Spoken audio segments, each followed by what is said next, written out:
মা মা বাবা আজকেও সবজি খাচ্ছিল না। পেপার পড়তে পড়তে তো দেখি পেপার মুখস্থ করিলি না, দেখি ওটা দেখি দেখি। উপনির্বাচন হবে পুরনো বিধানসভা কেন্দ্রে, পদ্মেই ভিড়ছেন উত্তরের বিধায়ক। তো মা ইলেকশন খালি নিতে লাগবো মামা, বাই ইলেকশন খেলতাম নি আমি, টাকা দিবাইনি, ফান্ডিং কিছু করবাইনি, ফান্ডিং করবাইনি, ওইবার নাতে খালি উত্তর দিল দিবাই ওই কর্ম বা করতাম না ওলা হইতো।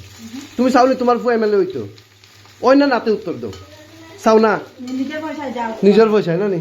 আচ্ছা ওখান কিতা খাওয়া যাইব ওখান এট প্রেজেন্ট দিলাম, একটু বাদ দিলাম, একটু বাদ দিলাম, জলদি জলদি দিলাম। এখানে আমরা দুইটা মনে আছে, একটা দৌড় মারি দিছে, একটা দৌড় মারি দিছে, একটা দৌড় মারি। তুই কই তেরা কে হোগা কালিয়া, পালাস নি পালানি হ্যাঁ